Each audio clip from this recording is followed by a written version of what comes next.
We are absolutely thrilled to have Father Nicky Santos, Jesuit Father Nicky Santos of Creighton University. He's the rector of the Jesuit community there. He teaches in the Heider College of Business, focusing on marketing. Father Nicky, welcome to Jesuit Lunch Hour. Pleasure to have you. Hey, thanks, Michael and Bill, for having me. It's great. One of the wonderful things about your story is that you were educated by Jesuits from when you were a mere lad. Who was the first Jesuit you ever met, and what was your opinion of him? What did you think of him? Well, the first Jesuit I ever met was my uncle, because because he was a Jesuit, and then of course I grew up in a Jesuit parish as well. So there was a German by the name of Father Geisel who was the parish priest at that time in my parish. And then I'm sure the first Jesuit I probably met in school may have been the principal, and then the one who had an effect on me was the choir master. He used to conduct the choir, and I kind of had got into the church choir early on.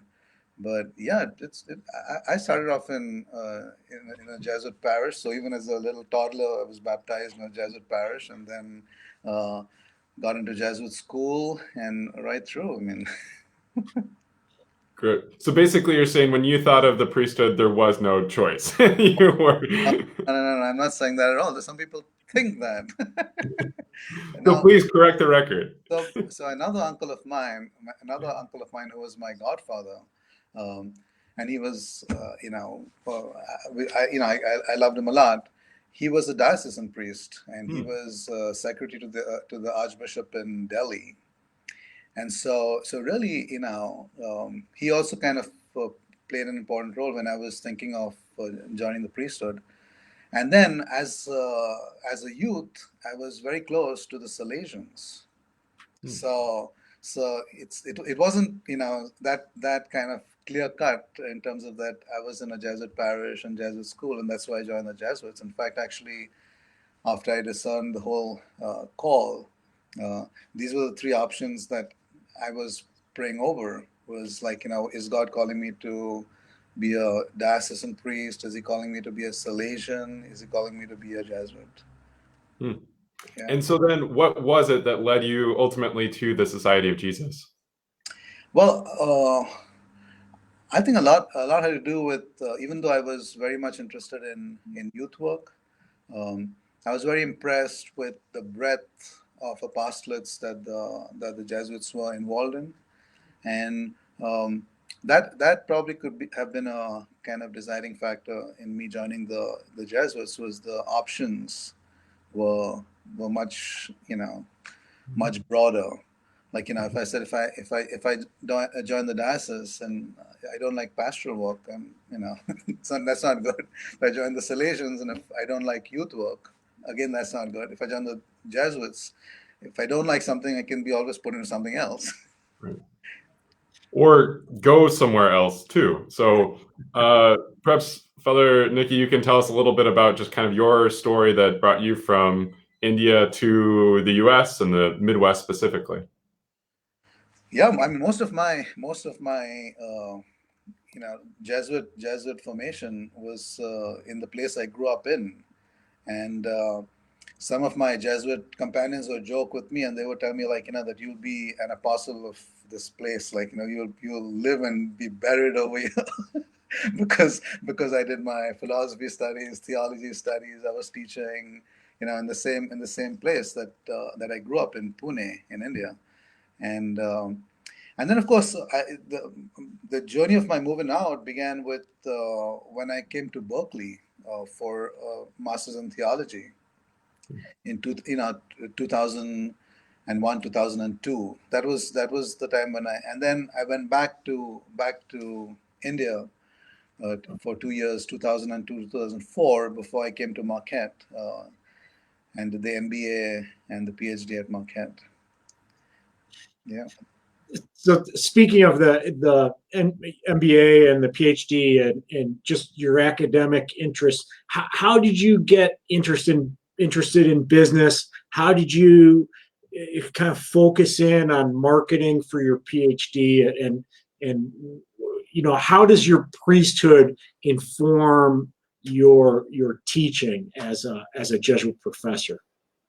Yeah, it's interesting to see the trajectory because initially I was interested in engineering, and that's the reason why even in high school I had kind of majored in science and math, and then kind of that changed, and then I moved into commerce and business, majoring in accountancy and economics, and so I worked in accounting for some years before I joined the Jesuits, and then. I had a master's in financial and cost accounting, and so even I thought once I joined the Jesuits that's over, but I was called to do accounting from novitiate onwards, and so it was always like accounting. The switch came in my second year of Regency when I was sent to this evening college that we had, and they told me that I thought they'll allow me to teach accounting, and they said, the only vacancy we have is in marketing. And I was like, geez, I never even had that subject in my undergrad or graduate studies. And so they said, but that's the only thing we have. And so I said, okay.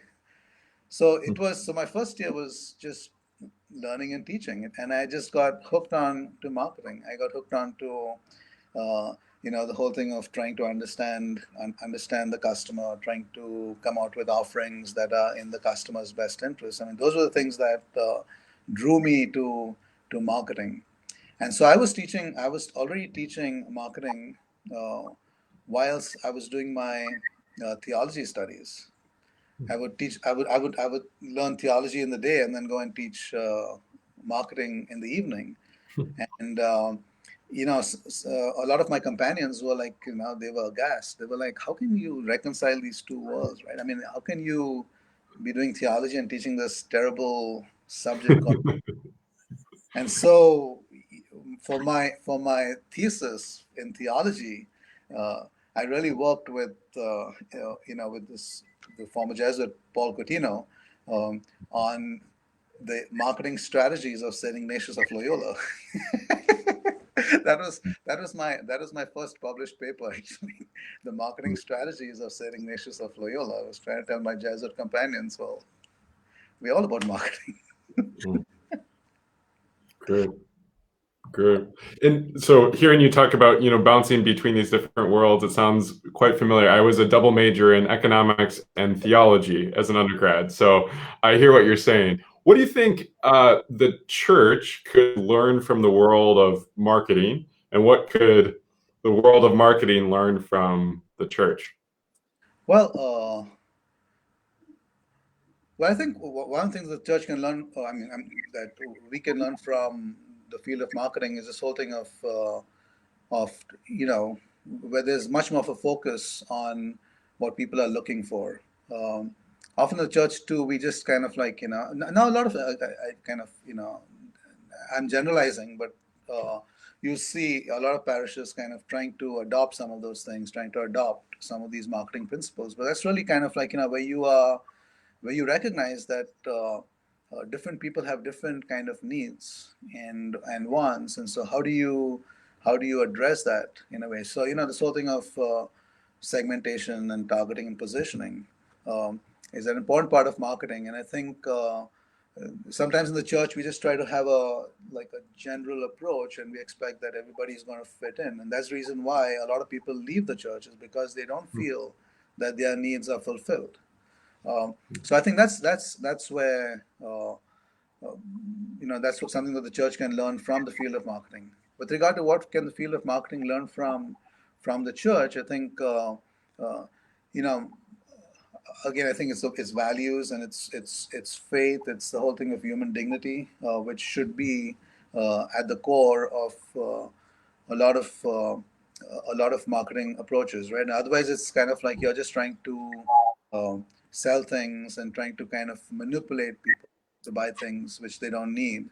And so that's something that I think that the field of marketing can learn from the church, is to have this longer term kind of perspective, to have this focus on human dignity, etc., and the common good. As you talk about serving people's needs, and just thinking about your work as a professor, which is largely with college age students and young adults, what are the particular spiritual needs of this generation, and what, how are they different from, say, people you've worked, previous generations you've worked with, or how it was during your own time growing up? Well, I think if you look at previous generations, probably there was a little bit of like, it was, they were seeped into the whole thing of tradition, and of rituals that they grew up in. Information was not that easily available. Today, we talk of digital natives, right? Uh, this is a generation that grew up with technology, with social media, and they're constantly being bombarded with a lot of this stuff. And so, uh, at the same time, the common element is, across generations, people are looking for meaning. They're looking for purpose. They're looking for a sense of happiness and joy. And so there are some common elements, and there are also kind of like, there are a certain amount of differences that you cannot approach, and that's, again, that's marketing kind of an approach as well. Is when you're looking at even advertising, and you're looking at advertising to different age groups, or even different kind of uh, types of people, you're kind of changing the way you would advertise.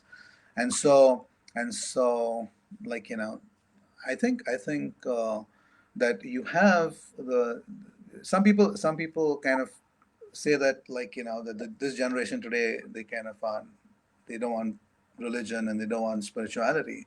um, I don't think so. It's not what I see.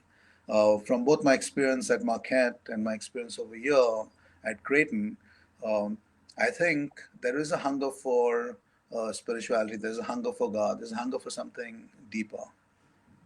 So I'm actually very hopeful. I mean, when people tell me, like, that this current generation, they have lost their faith, I'm like, I don't know who you're hanging out with, you know. Great, great. And maybe just kind of as a last question, could you explain a little bit about Tuesday night mass? That's actually how I got to know you, Father Nicky, at Marquette, and then you have brought this tradition to Creighton. Can you share a little bit about that? Well, yeah. So I was kind of I got kind of roped into the Tuesday night mass at Marquette when Father Naus was celebrating it, and he had that stroke, and so he always needed somebody to be there with him, and that was just my second year at Marquette, and I was asked if I would be willing to help him, and so we celebrated that, or co-presided at that mass for about 4 years before I went to Santa Clara. And then when I came back in 2012, um, he was so he had to be discontinued. And then Father Hendrickson, who's now the president at Creighton, he had come in, and so we continued with the mass together, and we really got on. We really got on well. We had a synergy, and it was. As for Father Naus, it was my most wonderful part of the week as well, where you had all these students come week after week at 10 o'clock at night. And, a lot of people who I would tell, like, that we get about 150, 200 kids coming on a Tuesday night at 10 o'clock, and they'll be like, that no way. Like, no, it's true. And you know that. Uh, so yeah, so it's been great. We've tried to, so when I came here to Creighton, Father Henriksen was kind of keen that we do something similar over here, and we tried. We don't have the best space, because St. John's, the church, is big compared to Joan of Arc. It's got a nice intimate space. But we've tried to make some modifications and some adaptations, and we've had like on a regular basis between 40 to 60, sometimes 65 people who otherwise, they would get like 6, 7 students coming for that mass. So, so that's a great sign. So I'm really looking forward to kind of continuing it back. I mean, we are doing it online, and we've been getting good numbers online as well. So. Great. Well, Father Nicky Santos, it has been an absolute pleasure to have you here on Jesuit Lunch Hour.